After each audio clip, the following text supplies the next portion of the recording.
As restoration spreads, you will be called to practical acts of rebuilding, repairing relationships, restoring integrity to institutions, and helping communities recover what was damaged. This work requires more than vision. It demands steady hands, reliable character, and consistent effort. Restoration is not a one-time event. It is a season of reconstruction that relies on patience, skill, and faithful contribution. Expect to invest time in mentoring, teaching, and modeling how to live with renewed purpose. Part of rebuilding is establishing healthy structures. When systems collapse or fail, people naturally look for stable alternatives. You may be placed in a position to help design those alternatives. Schools that teach truth and compassion, community programs that redistribute resources fairly, or local networks that provide essential services. Wherever you serve, aim to create frameworks that endure. Robust institutions arise when leaders prioritize transparency, justice, and care for the vulnerable. Your influence can shape policies and practices so that restoration lasts beyond your tenure. Leadership in this season will also require emotional intelligence. Many who come to you will carry wounds, losses, fears, and confusion from seasons of upheaval. Your ability to listen well, to hold pain without dismissing it, and to offer practical comfort will be as valuable as any administrative skill. Healing begins where people are heard and helped to make sense of their experiences. Practice empathy, cultivate patience, and be ready to walk with others through slow processes of rebuilding trust.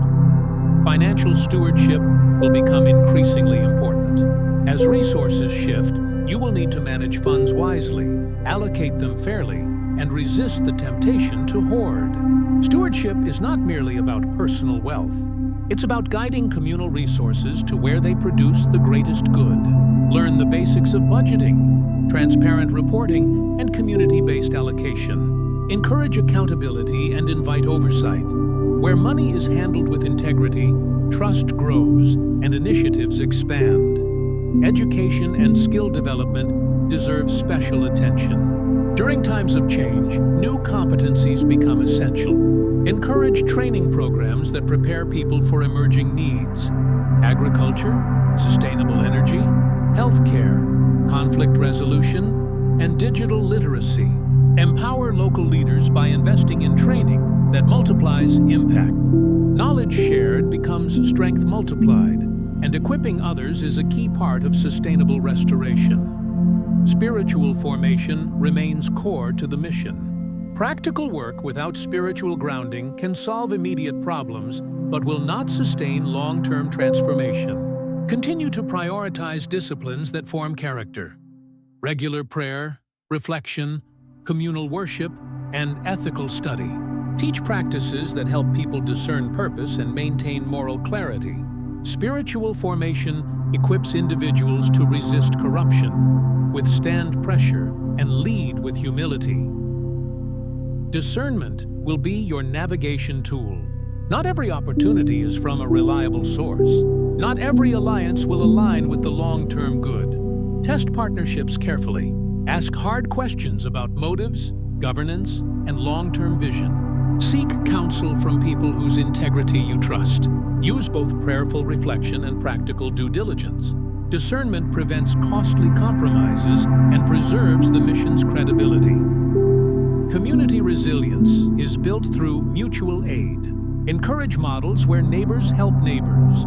Local food networks, cooperative businesses, shared childcare, and community emergency teams. Mutual aid increases local self-reliance and reduces vulnerability during disruptions. When people contribute what they can and receive what they need, social bonds strengthen and dependency on shaky external systems decreases. As you organize these efforts, remember to protect the vulnerable, the elderly, single parents, the ill, and those with limited means. Policies and programs must intentionally include safety nets for those who cannot immediately adapt. True restoration lifts everyone, not just the skilled or well-connected. Prioritize equitable access to resources and opportunities. Justice must be central. Restoration without justice reproduces old patterns of harm. Advocate for legal and cultural reforms that address root causes: corruption, exploitation, and unequal distribution of power. Support transparent processes to correct past wrongs, restitution where possible, and fair systems for dispute resolution. Building trustworthy institutions requires facing past injustices honestly and creating mechanisms to prevent their recurrence. The cultural renewal you help foster should celebrate dignity and creativity, encourage arts, storytelling, and public rituals that help communities process trauma and reclaim hope. Culture shapes values. When healthy stories are told and shared, they influence what future generations consider normal. Support artists, historians, and educators who work to preserve truth while inspiring constructive imagination. Technology will remain a tool, neither good nor bad by itself. Use it wisely to scale helpful innovations, decentralized energy, secure communication channels, and knowledge-sharing platforms. But be cautious about over-reliance on fragile infrastructures. Balance high-tech solutions with robust low-tech alternatives that communities can maintain independently. Redundancy, multiple ways to accomplish the same task, builds resilience. Personal rhythms matter. The pace of rebuilding can exhaust even the most committed.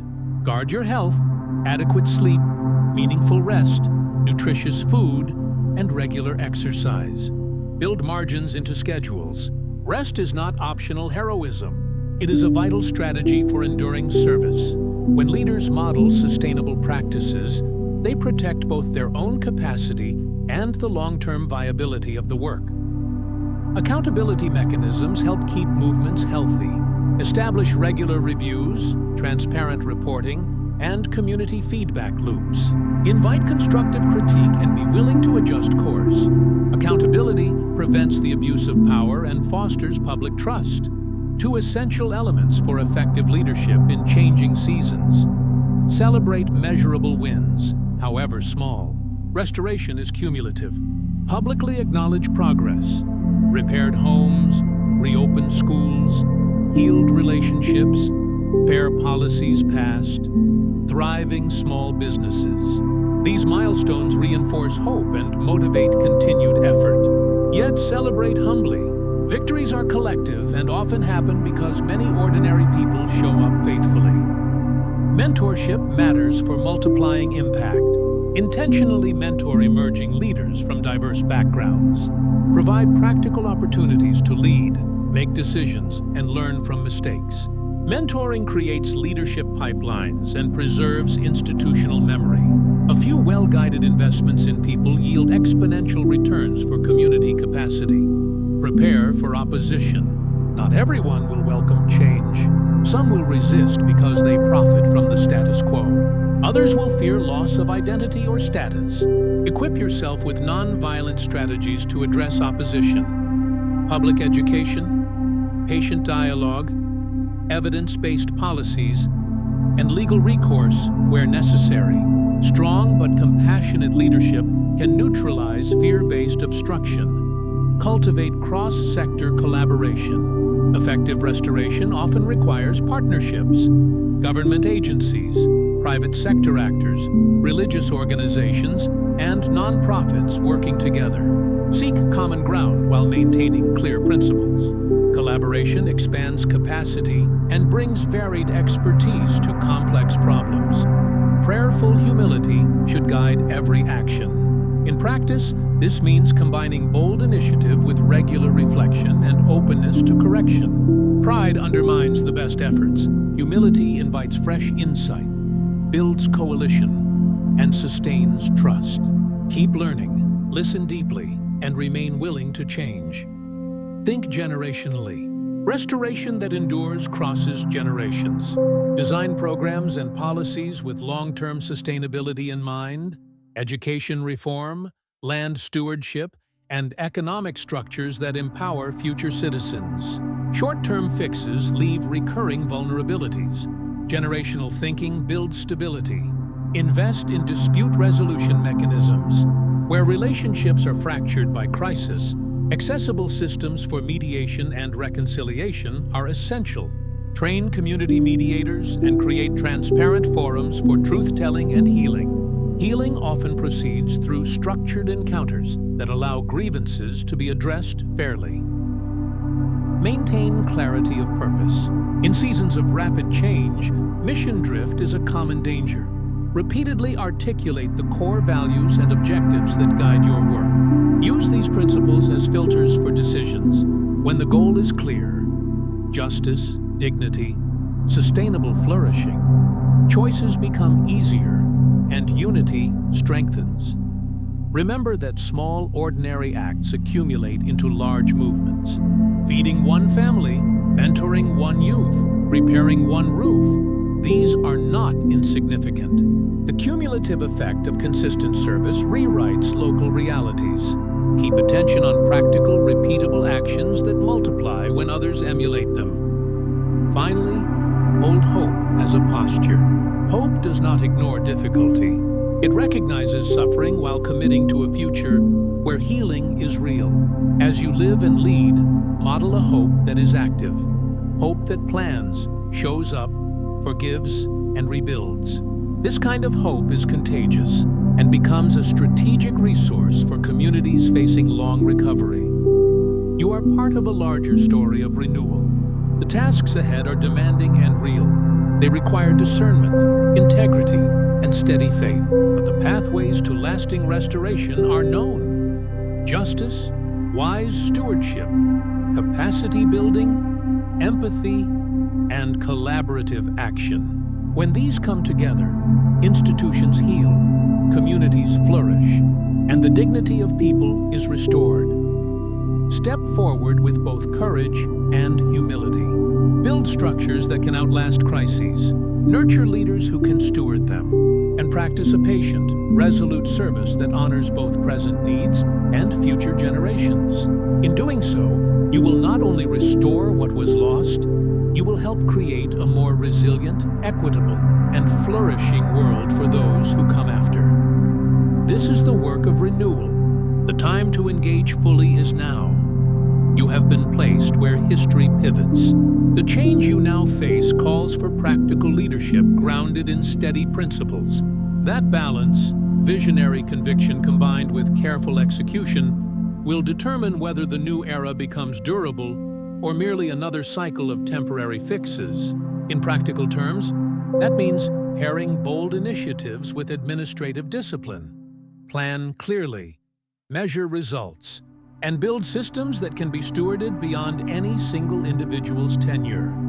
Start with clarity of purpose. Define what success looks like for your context. Are you restoring community well-being, rebuilding institutions, or strengthening local economies?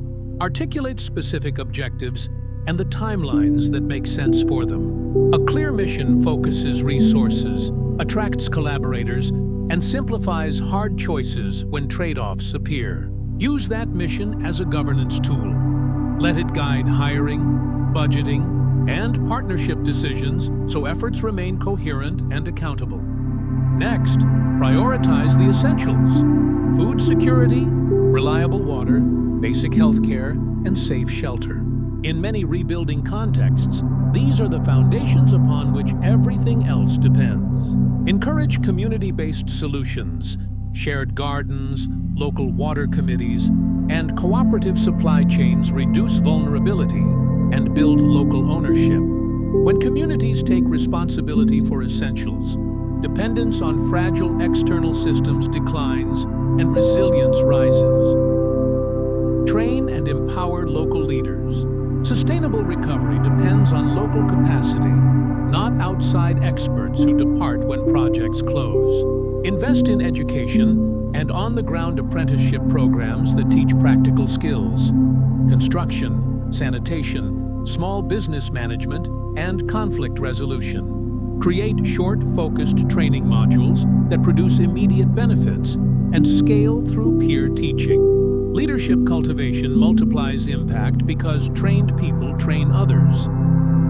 Establish transparent financial practices. Money flows determine what gets built, and who benefits.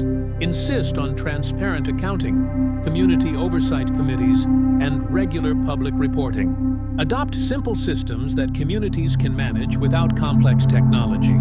Transparency reduces corruption and fosters trust, which is essential for long-term cooperation. When people see where funds go and why, they are likelier to contribute time and resources.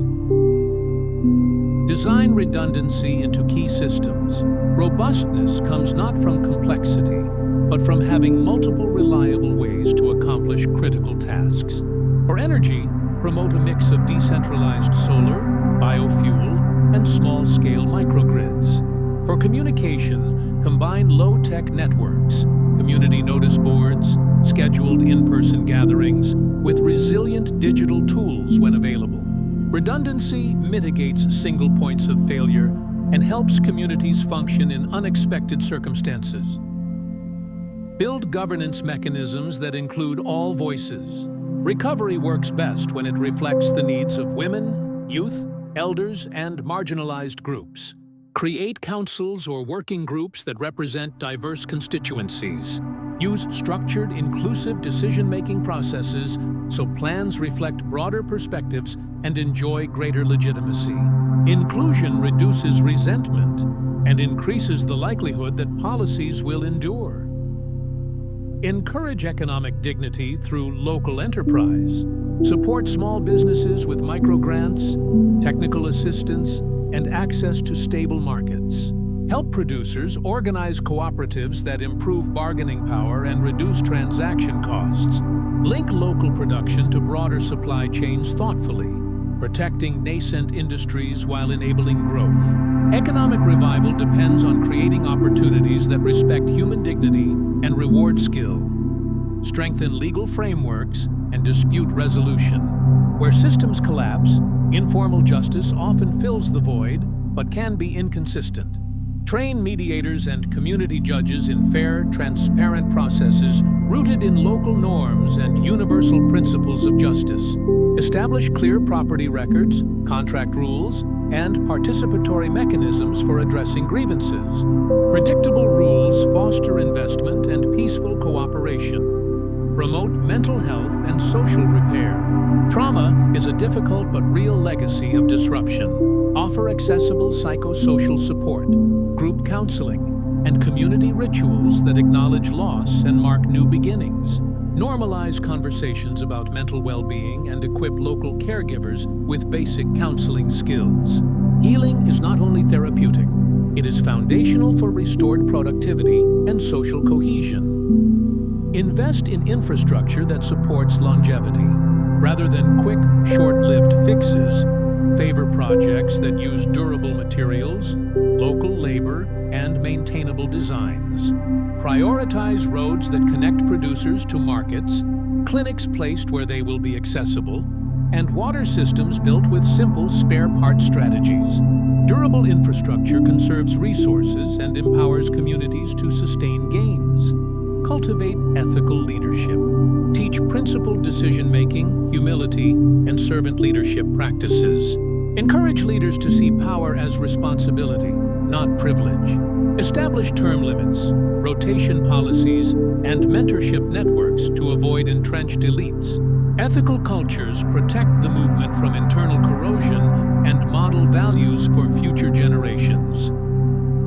Encourage civic literacy and public education. An informed populace can hold leaders accountable and participate meaningfully. Support programs that teach critical thinking, basic civics, and practical skills. Schools and adult education initiatives should emphasize both knowledge and character formation, honesty, generosity, and civic duty. A society that values learning adapts and innovates. Foster inter-community cooperation. Neighboring communities face shared challenges. Pooled resources and coordinated plans often outperform isolated efforts. Create regional forums for sharing best practices, coordinating resource allocation, and resolving inter-community disputes.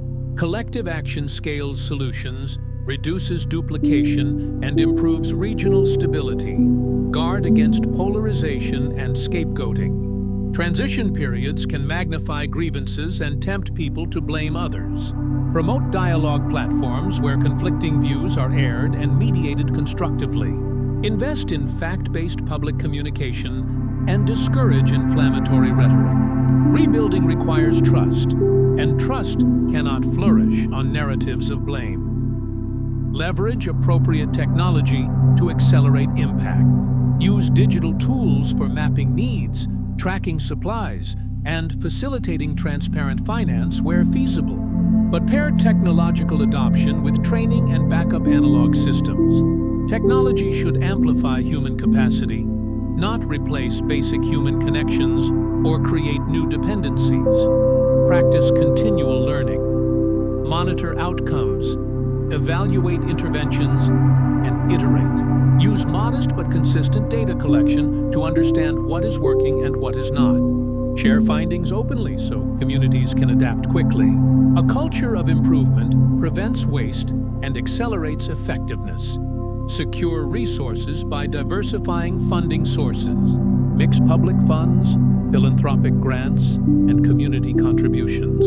Explore locally appropriate revenue mechanisms, small fees for certain services, social enterprises, or local taxes with clear benefits. Financial diversity reduces exposure to sudden funding cuts. Protect children and future generations. Ensure education continuity, safe play spaces, and stability for families.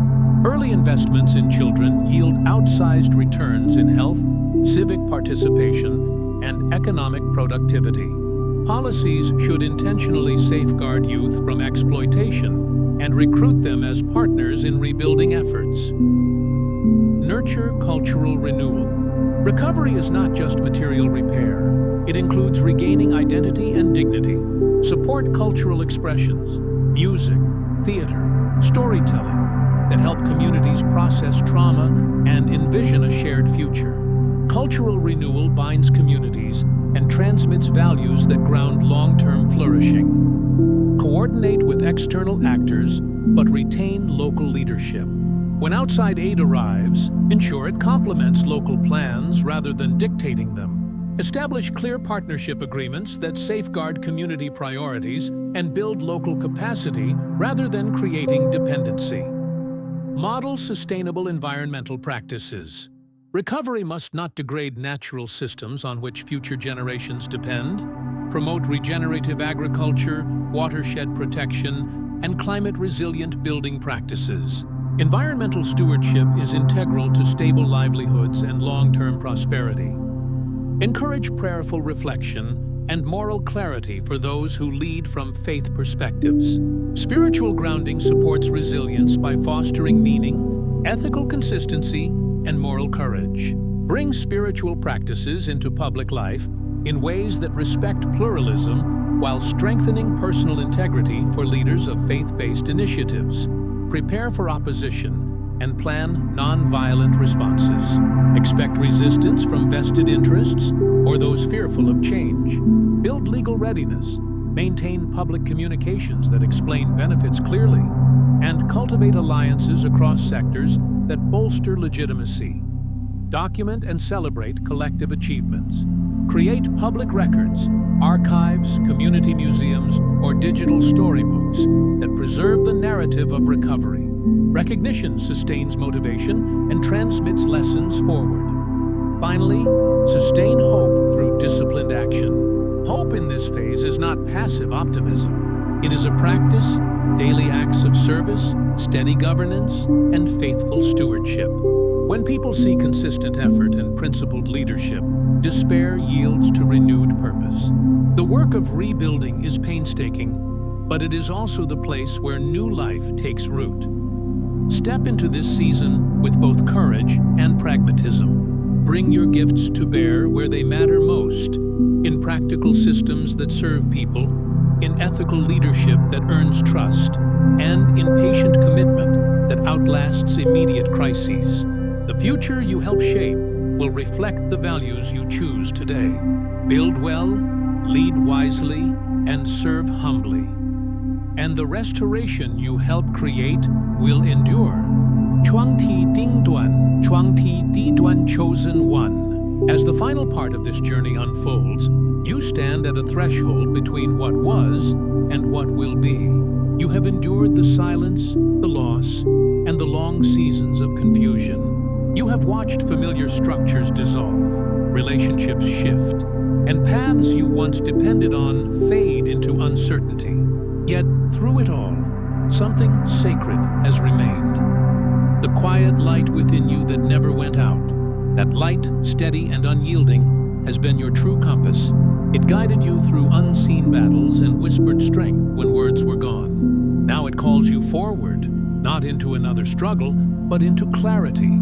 Every ending carries within it a silent beginning. What feels like conclusion is often transformation, reshaping who you are and preparing you for what comes next. The world you are stepping into will not resemble the one you left behind, and that is by design. Your spirit has evolved beyond the patterns that once limited you. You have outgrown cycles of fear and self-doubt, and now you are being called to live from a higher alignment, where your choices, your presence, and your peace become the very tools through which change unfolds.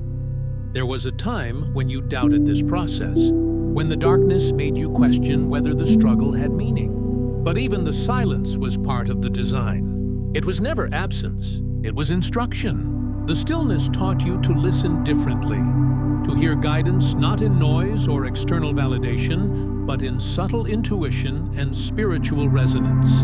The long, quiet nights refined your discernment. They taught you to trust what cannot yet be seen. You learned that divine timing is not delay, but precision. A synchrony that moves when both you and the path are ready. Now, chosen one, you are ready.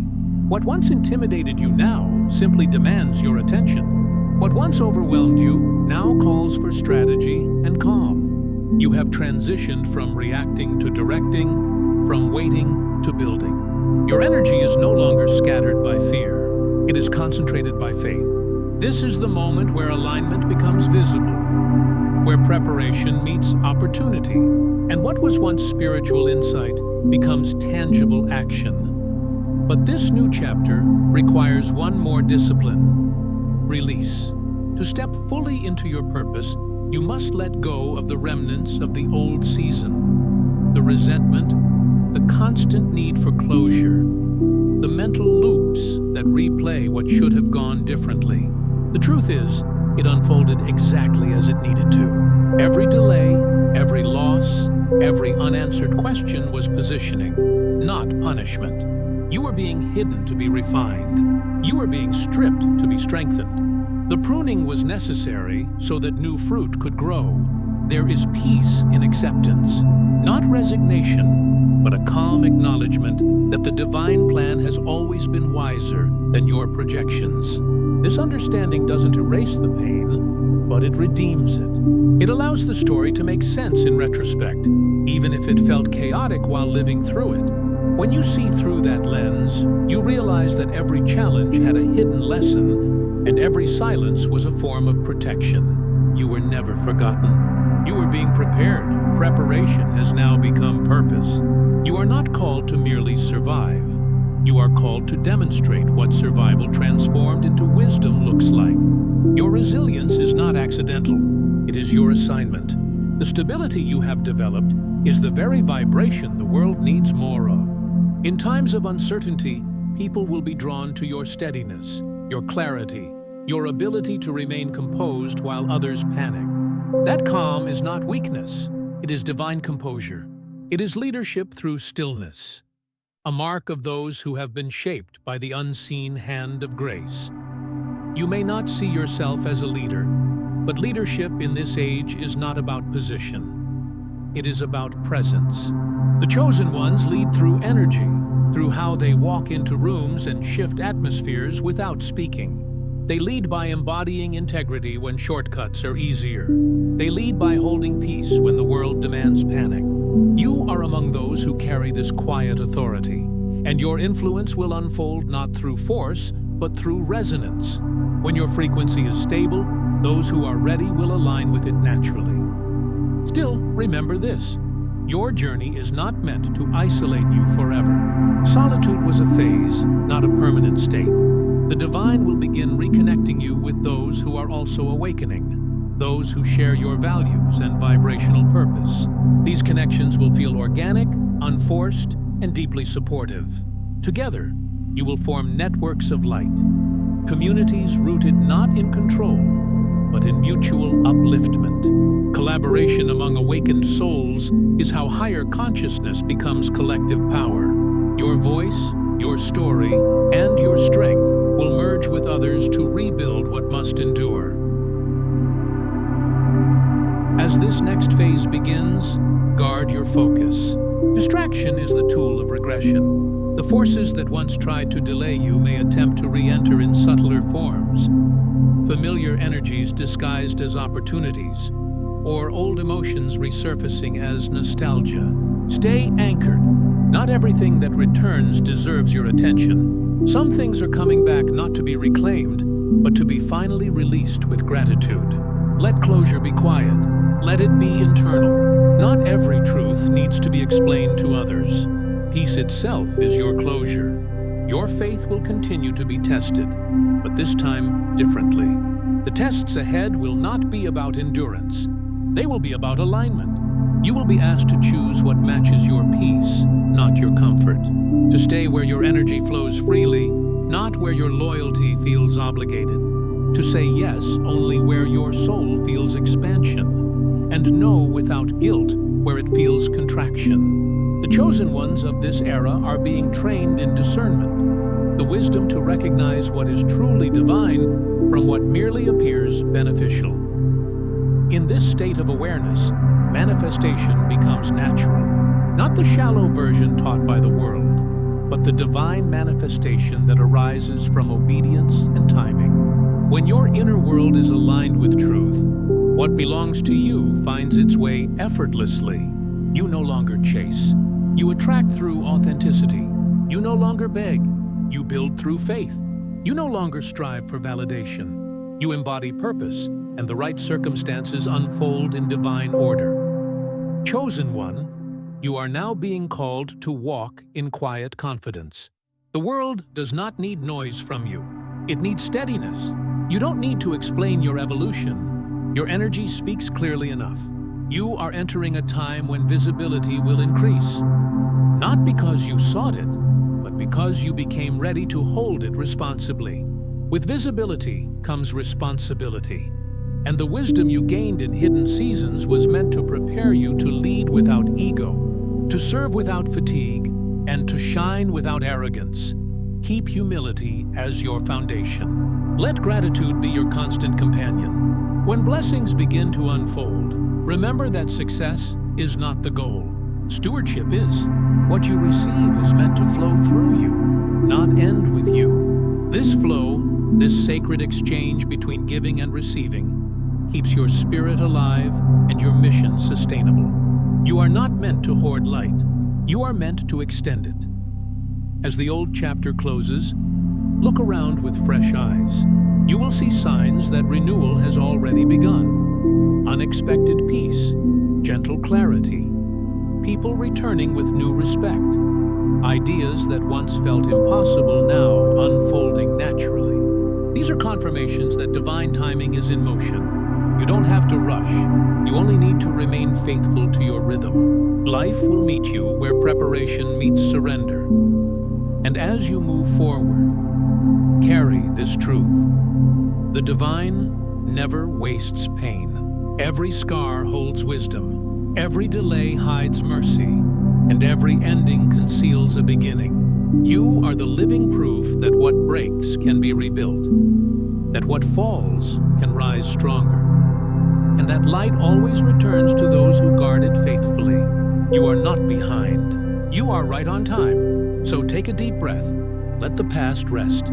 Let gratitude soften the edges of every memory. You made it through the valley that once felt endless. And now you stand in the dawn of your own becoming. The world you are walking into needs your voice, your strength, your clarity, and your grace. You are not here by accident. You are here because you listened when others ignored. waited when others rushed, and trusted when logic failed. That faith has written your name among the ones chosen to lead this new era of awakening. Walk forward now, chosen one, not in haste, but in peace. Everything that belongs to you is already aligning. Every promise spoken over you is unfolding quietly behind the scenes. Keep doing the work. Keep staying present. Keep trusting the timing.